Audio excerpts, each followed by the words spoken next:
ಜಯತಿ ಪರಾಶರಸೂನುಃ ಸತ್ಯವತಿ ಹೃದಯನಂದನೋ ವ್ಯಾಸಃ ಯಸ್ಯ ಆಸ್ಯ ಕಮಲಗಲಿತಂ ವಾङ्ಮಯಂ ಅಮೃತಂ ಜಗದ್ವಿಪತಿ ಭುಜಗಭೋಗಾಭಮೃದ್ಯಂ ಯಹೃದ್ಯಂ ನಿಜಭುಜಂ ದಕ್ಷಿಣಂ ಲಕ್ಷಣಾಢ್ಯಂ ಲಲಿತಮುದ್ರಿಕ್ತ ವಿಜ್ಞಾನಮುದ್ರಂ ಭಜ ಭಜ ಅನಂತಮಿತ್ಯಾಲಪಂತಂ ಪ್ರಣತವಾನ್ ಪ್ರಾಣಿನಾಂ ಪ್ರಾಣಭೂತಂ ಪ್ರಣತಿಭಿಃ ಪ್ರೀಣಯೇ ಪೂರ್ಣಬೋಧಂ ಭವದವೋಷ್ಣೇನ ತಾತಪ್ಯಮಾನಾನ್ ಭುವಿ ಪರಂ ನಾತಮಪ್ರೇಕ್ಷಮಾಣಾನ್ ಭುವನಮಾನ್ಯೇನ ಚ ಅನ್ಯೇನ ದೋಷ್ಣಾ ಭವತು ಭೀರ್ಮಾ ಇತಿ ನಃ ಸಾಂತ್ವಯಂತಂ ಪ್ರಣತವಾನ್ ಪ್ರಾಣಿನಾಂ ಪ್ರಾಣಭೂತಂ ಪ್ರಣತಿಭಿಃ ಪ್ರೀಣಯೇ ಪೂರ್ಣಬೋಧಂ ನಾರಾಯಣಂ ಸುರಗುರುಂ ಜಗದೇಕನಾಥಂ ಭಕ್ತಪ್ರಿಯಂ ಸಕಲಲೋಕನಮಸ್ಕೃತಂ ಚ ತ್ರೈಗುಣ್ಯವರ್ಜಿತಮಜಂ ವಿಭುಮಾದ್ಯಮೀಶಂ ವಂದೇ ಭವಗ್ನಂ ಅಮರಾಸುರಸಿದ್ಧವಂದ್ಯಂ ನಾರಾಯಣಂ ನಮಸ್ಕೃತ್ಯ ನರಂ ಚೈವ ನರೋತ್ತಮಂ ದೇವೀಂ ಸರಸ್ವತೀಂ ವ್ಯಾಸಂ ತತೋ ಜಯಮುದೀರಯೇತ್. ಭೀಮಸೇನ ಚಿಂತನದಲ್ಲಿ ಭೀಮನ ವಿರುದ್ಧವಾಗಿ ದುರ್ಯೋಧನ ಅವನ ತಂದೆ ಮುಂದೆ ಕೊಚ್ಚಿಕೊಂಡಿದ್ದನ್ನು ನೋಡಿದ್ವಿ. ಭೀಮಸೇನ ಸಮೋನಾಸ್ತಿ ಎನ್ನುವುದು ಮಹಾಭಾರತದಲ್ಲಿ ಬಂದಂಥ ಪದ. ಅವನಿಗೆ ಸರಿಸಮನಾದವರು ಯಾರೂ ಇಲ್ಲ ಅಂತ. ಅದನ್ನ ಇಲ್ಲಿ ದುರ್ಯೋಧನ ಅವರ ಅಪ್ಪನ ಮುಂದೆ ಹೇಳ್ತಾ ಇದ್ದಾನೆ, ದುರ್ಯೋಧನ ಸಮೋನಾಸ್ತಿ ಅಂತ. ಅವನು ಹೇಳ್ದ, ನೀನು ಯಾಕೆ ತಲೆ ಕೆಡ್ಸ್ಕೊತಿದ್ಯಪ್ಪ, ನಿಂಗೇನು ಗೊತ್ತಿಲ್ಲ ನಿನ್ನ ಮಗನ ಶಕ್ತಿ ಏನು ಅಂತ. ಆ ಒಂದು ವಿರಾಟ ಪರ್ವದಲ್ಲಿ ಕೀಚಕ ವಧೆ ಆದಾಗ ಹೇಳಿದಂಥ ಮಾತಿಗೆ ವಿರುದ್ಧವಾದ ಮಾತಾಡ್ತಾನೆ. ನನ್ನಂಥ ಗದಾಪಟು ಇನ್ಯಾರೂ ಇಲ್ಲ. ಅವಾಗ ಅವನನ್ನು ಲೆಕ್ಕಕ್ಕೆ ತಗೊಂಡಿರಲಿಲ್ಲ, ಅವನನ್ನೇ ಅವನು ತಗೊಂಡಿರಲಿಲ್ಲ. ಈಗ ಹೇಳ್ತಾನೆ, ನಾನು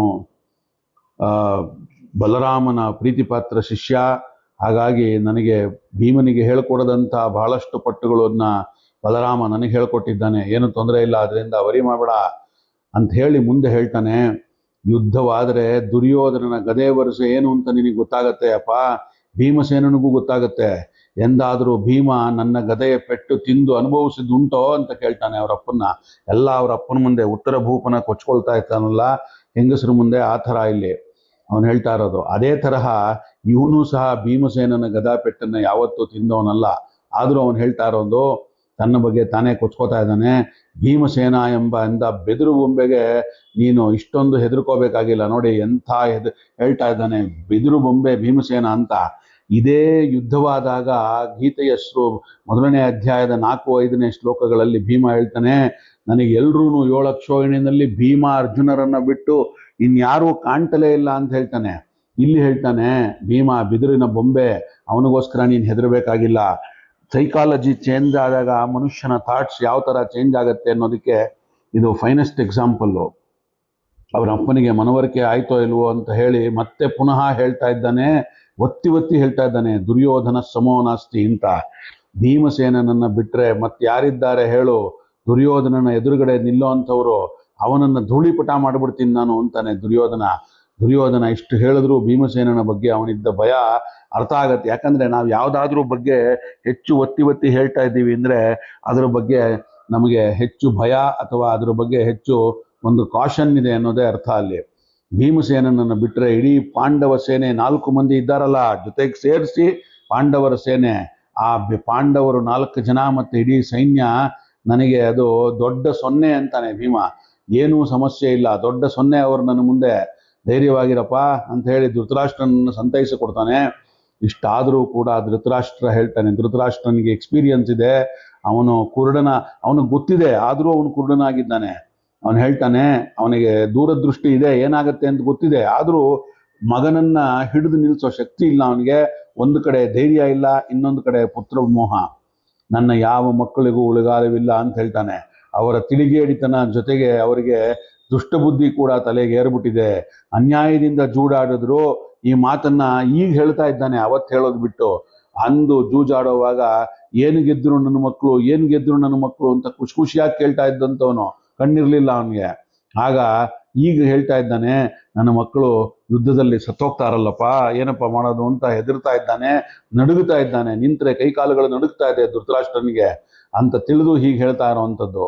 ಯಾರಿಗೆ ಜಗದೀಶ್ವರನ ಒಂದು ಜಗದೀಶ್ವರನಾದಂಥ ಕೃಷ್ಣ, ಭೀಮನ ಬಲ ಎರಡೂ ಇದೆಯಲ್ಲಿ ಅಂಥವ್ರ ಮುಂದೆ ಹೋರಾಡುವ ಪ್ರಸಂಗ ಬಂದು ಒದಗಿದೆಯಲ್ಲಪ್ಪ, ಯಾರಿಗಾದ್ರೂ ಇಡೀ ಪ್ರಪಂಚದಲ್ಲಿ ಅವರಿಬ್ಬರನ್ನ ಎದುರುಗಡೆ ಇಟ್ಕೊಂಡು ಗೆಲ್ಲಕ್ಕೆ ಸಾಧ್ಯವಿದೆಯಾ ಅಂತ ಯೋಚನೆ ಮಾಡ್ತಾನೆ. ಆಗ ದುರ್ಯೋಧನ ಮತ್ತೆ ಹೇಳ್ತಾನೆ, ಈ ಅಪ್ಪನಿಗೆ ತಲೆ ನೆಟ್ಟಿಗಿಲ್ಲ, ಅವನ ಕಣ್ಣಿಲ್ಲ ಅಂತ ನನಗೆ ಕ್ಲೀನಾಗಿ ಕಾಣ್ತಾ ಇದೆ ಅಂತ ದುರ್ಯೋಧನ. ಅಪ್ಪನ ಮುಂದೆ ಆಡೋ ಮಾತಿದು, ನನ್ನ ಮಾತು ನಿನಗೆ ಪ್ರಿಯ ಆಗ್ತಾ ಇಲ್ಲ, ಮುಂದೊಂದು ದಿನ ನನ್ನ ಅಪ್ಪ ಏನು ಹೇಳ್ದ ಅಂತ ಅನ್ನೋದು ನಿನಗೆ ಪಶ್ಚಾತ್ತಾಪ ಪಡೋ ಹಾಗಾಗತ್ತಪ್ಪ ಅಂತ ಹೇಳ್ಬಿಡ್ತಾನೆ ಧೃತರಾಷ್ಟ್ರ ಇವನಿಗೆ ದುರ್ಯೋಧನಿಗೆ. ಭೀಮಸೇನ ಯುದ್ಧಕ್ಕೆ ಬಂದ್ರೆ ಯಾರೂ ಭೀಮನೆದುರು ಹೋಗಕ್ ಸಾಧ್ಯವಿಲ್ಲಪ್ಪ. ಮುಂದೆ ಯುದ್ಧದಲ್ಲಿ ಹೀಗೆ ಆಗತ್ತೆ ಕೂಡ. ಅವನು ಹೇಳಿದ ಮಾತು ನಿಜವೇ ಆಗ್ಬಿಡುತ್ತೆ. ಆದ್ರೆ ಅದನ್ನ ದುರ್ಯೋಧನನಿಗೆ ಹೇಳಿದಾಗ ದುರ್ಯೋಧನನಿಗೆ ಮನವರಿಕೆ ಆಗೋದಿಲ್ಲ. ಅವನಿಗೆ ಮದ ತಲೆಗೇರಿರುತ್ತೆ. ಹಾಗೆ ಭೀಮ ಏನಾಗತ್ತೆ ಯುದ್ಧದಲ್ಲಿ ಅಂದ್ರೆ, ಮಹಾಭಾರತದ ಶ್ಲೋಕದ ಪ್ರಕಾರ ಭೀಮ ಎಲ್ಲಿ ಯಾವ್ಯಾವ ದಿಕ್ಕಿನಲ್ಲಿ ಇದ್ದಾನೋ ಅಲ್ಲಿಗೆ ಯಾರು ಹೋಗ್ತಾ ಇರ್ಲಿಲ್ವಂತೆ. ಕೇಳ್ಕೊಂಡು ಹೆದರಿಗೆ ನಡುಗುತ್ತಾ ಇದ್ರು. ಆನೆಗಳ ಪಡೆಯನ್ನ ಚೂ ಬಿಡ್ತಾ ಇದ್ರಂತೆ ಅವ್ರ ಮೇಲೆ. ಪಡೆ ಬರೀ ಆನೆಗಳಲ್ಲ, ಆನೆಗಳ ಪಡೆ ಹಿಂದ್ ಆನೆಗಳನ್ನ. ಅವನು ಏನ್ ಮಾಡ್ತಿದ್ದ ಅಂದ್ರೆ ಆನೆಗಳ ಪಡೆಯನ್ನ ಖುಷಿಯಾಗಿ ನಕ್ಕೊಂಡು ರಥದಿಂದ ಧುಮುಕಿ ನಾಶ ಮಾಡಿ ಹೋಗ್ತಾ ಇದ್ದಂತೆ. ಒಂದೊಂದೇ ಏಟಿಗೆ ಆನೆಗಳನ್ನ ಪುಡಿ ಮಾಡ್ತಾ ಇದ್ದಿದ್ದು. ಯಾಕಂದ್ರೆ ಹೇಗ್ ಸಾಧ್ಯ ಇದು ಅಂತ ಕೆಲವರು ಸ್ವಲ್ಪ ಬುದ್ಧಿ ಜಾಸ್ತಿ ಇರೋವಂಥವ್ರು, ಇಂಟೆಲೆಕ್ಚುಯಲ್ಸ್ ಅಂತಾರಲ್ಲ, ಅವ್ರು ಕೇಳ್ತಾರೆ. ಏನಿಲ್ಲ, ಆನೆಗಳಿಗೆ ಮರ್ಮಸ್ಥಳ ಅಂತ ಮರ್ಮಸ್ಥಳಗಳಿರುತ್ತೆ. ಮೂಗಿನ ಹತ್ರ ಅಥವಾ ಇಲ್ಲಿ ಹಣೆ ಹತ್ರ ಅಥವಾ ಇಲ್ಲಿ ಸೊಂಡಲಿನ ಕೆಳಗಡೆ ಅಂತ ಜಾಗಕ್ಕೆ ಒಂದು ಪೆಟ್ಟು ಬಿದ್ದರೆ ಆನೆಗಳು ನೆಲಕ್ಕುರುಳ್ತಾ ಇದ್ವಂಥವು. ಹಾಗಾಗಿ ಆನೆಗಳನ್ನ ಒಂದೊಂದೇ ಏಟಿಗೆ ಹೊಡೆದು ಮುಂದಕ್ಕೆ ಹೋಗ್ತಾ ಇದ್ದ. 10,000 ಆನೆಗಳನ್ನು ಮೀರಿದ ಶಕ್ತಿ ಭೀಮಸೇನನ ಒಂದೊಂದು ತೋಳಿಗಿತ್ತು ಅಂತ ಮಹಾಭಾರತದಲ್ಲಿ ಹೇಳ್ತಾರೆ. ಹಾಗಾಗಿ ಅದನ್ನ ಹೇಳ್ತಾನೆ ಧೃತರಾಷ್ಟ್ರ. ಒಂದೊಂದು ತೋಳಿನ ಬಲ ಭೀಮಸೇನನದ್ದು 10,000 ಆನೆಗಳ ಬಲಾನಪ್ಪ. ಹಿಂದೊಮ್ಮೆ ಸಂಜೆ ಹೇಳಿದ್ದ ಇದನ್ನ ನನಗೆ, ನಾನ್ ನಿನಗೆ ಇವತ್ತಿದನ್ನ ಹೇಳ್ತಾ ಇದ್ದೀನಿ, ಕೇಳಿಸ್ಕೊ ಅಂತಾನೆ. ಈಗ ಧೃತರಾಷ್ಟ್ರ ಹೇಳಿ ಮಗನ ಬಳಿ ಹೇಳಿದ್ರೆ ಆನೆಗಳನ್ನು ಚೂ ಬಿಡ್ಬೇಕಾಗತ್ತೆ. ಆನೆಗಳ ಪಡೆಯನ್ನ ಭೀಮಸೇನ ನಾಶ ಮಾಡಿದಾಗ ನನ್ನ ಮಾತು ನಿನಗೆ ಅರ್ಥವಾಗತ್ತೆ ಅಂತ ದುರ್ಯೋಧನಿಗೆ ಹೇಳ್ತಾನೆ ಧೃತರಾಷ್ಟ್ರ. ಭೀಮನ ರೋಮ ತಗುಲಿದ್ರು ನಡುಕ ಆರಂಭ ಆಗತ್ತೆ. ನಿನಗೆ ತಿಳ್ಕೊ, ಅರ್ಥ ಮಾಡ್ಕೋ ಇದನ್ನ. ಅವನನ್ನ ಕಂಡ್ರೆ, ಅವನ ಕೂದಲನ್ನ ಕಂಡ್ರೆ ಹೆದರು ಹೋಗ್ತೀಯ ನೀನು. ಆಗ ನಿನಗೆ ನನ್ನ ಮಾತನ್ನ ಯಾರು ಕೇಳಲಿಲ್ಲ ನಿನ್ನ ಮಾತನ್ನ ಅಂತ ಅನ್ನಿಸ್ಕೋಬಾರ್ದು. ನೀನು ಪಶ್ಚಾತ್ತಾಪ ಪಡುವ ಪ್ರಸಂಗ ಬರುತ್ತೆ ಅಂತ ಧೃತರಾಷ್ಟ್ರ ಹೇಳ್ತಾನೆ. ಮೊದಲೇ ಮಕ್ಕಳನ್ನ ನಿಯಂತ್ರಣ ಮಾಡಿದ್ರೆ ಪರಿಸ್ಥಿತಿ ಹೀಗಾಗ್ತಾ ಇರಲಿಲ್ಲ. ಧೃತರಾಷ್ಟ್ರ ಒಳ್ಳೆಯ ಅಪ್ಪನೂ ಆಗ್ಲಿಲ್ಲ, ಒಳ್ಳೆಯ ರಾಜನೂ ಆಗ್ಲಿಲ್ಲ, ಒಳ್ಳೆಯ ದೊಡ್ಡಪ್ಪನಂತೂ ಆಗ್ಲೇ ಇಲ್ಲ ಯಾವತ್ತಿಗೂ ಪಾಂಡವರಿಗೆ. ಧೃತರಾಷ್ಟ್ರ ಮತ್ತೆ ಹೇಳ್ತಾನೆ, ಅತ್ಯಂತ ಭೀಕರವಾದ ಪರಿಸ್ಥಿತಿ ನಿನಗೆ ಎದುರಾಗಕ್ಕಿದೆಯಪ್ಪ ಅಂತ ದುರ್ಯೋಧನಿಗೆ ಹೇಳ್ತಾ ಇದ್ದಾನೆ. ಪಾಂಡವರ ಜೊತೆ ಸಂಧಾನ ಮಾಡ್ಕೊಂಡು ಈಗಲಾದ್ರೂ ಒಟ್ಟಿಗೆ ಬಾಳೋದನ್ನು ಕಲ್ತ್ಕೋ. ಇದ್ರೆ ತೊಂದರೆಗೊಳಗಾಗುವನು, ಇಲ್ಲದಿದ್ರೆ ನೀನೇನೇವೆ.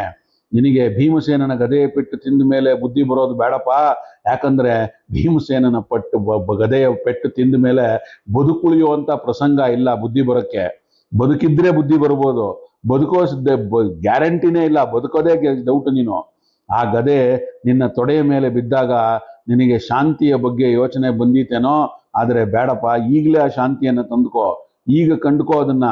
ಅಪ್ಪ ಹೇಳಿದ್ದು ನಿಜ ಅಂತ ಅವಾಗ ಪಶ್ಚಾತ್ತಾಪ ಪಡಬೇಡ. ನಾನು ಶಾಂತಿ ಸಂಧಾನಕ್ಕೆ ಒಪ್ಪಬೇಕಿತ್ತು ಅಂತ ನೀನಾಗ ಪಶ್ಚಾತ್ತಾಪ ಪಡಬೇಡಪ್ಪ. ಅಲ್ಲಿಯ ತನಕ ನಿನಗೆ ತಿಳಿಯೋದಿಲ್ಲ.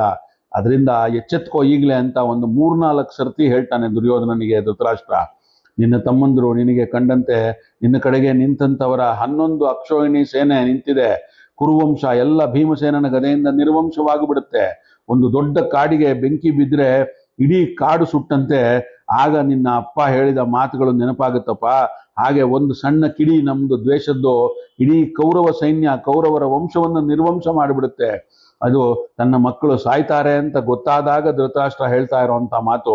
ಆಕ್ಚುಲ್ ಆಗಿ ನಿಜ ಹೇಳ್ಬೇಕಂದ್ರೆ ಇದನ್ನ ಜೂಜಾಡೋವಾಗ್ಲೇ ನಿಂತು ತಡೆದು ಆ ದ್ರೌಪದಿ ವಸ್ತ್ರಾಪಹರಣವನ್ನ ನಿಲ್ಲಿಸ್ಬೇಕಾಗಿತ್ತು. ಅದೇ ಇದಕ್ಕೆಲ್ಲ ದೊಡ್ಡದಾಗಿ ಕಾಣ್ತಾ ಇರುವಂತ ಇದು. ಭೀಮ ಹೇಳ್ತಾನೆ ದುರ್ಯೋಧನನಿಗೆ, ಧೃತರಾಷ್ಟ್ರ, ಭೀಮ ಶತ್ರುಗಳಿಗೆ ಭಯಂಕರನಪ್ಪ ಅವನು. ಭೀಮಸೇನ, ಅವನ ಸೇನೆಯೂ ಭಯಂಕರ. ಭೀಮಸೇನ ಅಂದ್ರೆ ಭೀಮನ ಇನ ಅಂದ್ರೆ ಸ್ವಾಮಿ ಕೃಷ್ಣ, ಅವನೇ ಇನ ಅನ್ನೋದು ಕೃಷ್ಣ ಅಂತ. ಭೀಮ ಅಂದ್ರೆ ಅವನಿಂದ ಕೂಡಿದ್ದಾಗ ಭೀಮ ಇನ್ನೂ ಭಯಂಕರನಪ್ಪ ಅವನು. ಭೀಮ ಅಂದ್ರೆ ಏನ್ ಗೊತ್ತೇ, 2 ತರದ ಅರ್ಥ ಇದೆ ಸಂಸ್ಕೃತದಲ್ಲಿ. ಭೀಮ ಅಂದ್ರೆ ಸಜ್ಜನರಿಗೆ ಭೀ ಮತ್ತೆ ಮಾ ಅಂದ್ರೆ ಅಭಯವನ್ನು ನೀಡುವಂಥವನು ಅಂತ. ಈ ಯುದ್ಧದ ಹೊಣೆ ನಿನ್ನ ಹೆಗಲ ಮೇಲೆ ಹೊರಿಸಿದ್ದೇನೆ ಅಂತ ಕೃಷ್ಣ ಭೀಮನ ಬಳಿ ಹೇಳ್ತಾನೆ. ನೆನಪಿಸ್ಕೊಳ್ಳಿ ಇದನ್ನ, ಸಂಧಾನಕ್ಕೆ ಹೋಗಕ್ ಮುಂಚೆ. ಇದನ್ನ ನಾನು ಗೀತೆಯಲ್ಲೂ ಹೇಳಿದ್ದೆ. ಧೃತರಾಷ್ಟ್ರನ ವಿಲಾಪದಲ್ಲಿ ಒಂದು ಅರಿವಿನ ಎಚ್ಚರ ಇದೆ, ವಿವೇಕದ ಎಳೆ ಇದೆ ಅಲ್ಲಿ.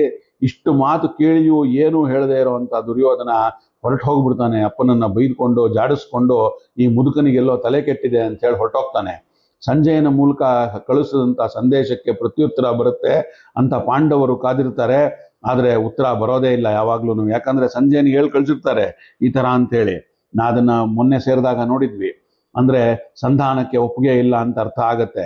ಕೊನೆಯ ಪ್ರಯತ್ನವಾಗಿ ಕೃಷ್ಣ ಹೇಳ್ತಾನೆ, ನಾನೇ ಹೋಗಿ ನೋಡ್ಬಿಡ್ತೀನಿ ಒಂದು ಬಾರಿ, ಅಂತ ಹೇಳಿ ಕೃಷ್ಣನನ್ನ ಕಳಿಸೋಣ ಅಂತ ಧರ್ಮರಾಜನು ತೀರ್ಮಾನ ಮಾಡ್ತಾನೆ. ಆಯ್ತು ಅಂತ ಆಗ ತೀರ್ಮಾನ ಮಾಡಿದಾಗ ಧರ್ಮರಾಜ ಕೃಷ್ಣನ ಬಳಿ ವಿನಂತಿಸ್ಕೊಳ್ತಾನೆ, ನಮಗೆ 5 ಗ್ರಾಮಗಳು ಕೊಟ್ರೆ ಸಾಕು ಅಂತ ಹೇಳ್ಬಿಡು ಕೃಷ್ಣ, ನಮಗೆ ರಾಜ್ಯ ಬೇಡ, ಕೋಶ ಬೇಡ, ಏನು ಬೇಡ, ನಾನು ಯುದ್ಧಕ್ಕೆ ಅಪೇಕ್ಷೆ ಪಡೋದಿಲ್ಲ, ಈ ಸಂದೇಶವನ್ನ ಕೌರವರ ಸಭೆಯಲ್ಲಿ ಹೇಳಿ ಶಾಂತಿಗೆ ಪ್ರಯತ್ನ ಮಾಡು ಅಂತ ಯುಧಿಷ್ಠಿರ ಕೃಷ್ಣನ ಬಳಿ ಹೇಳ್ತಾನೆ.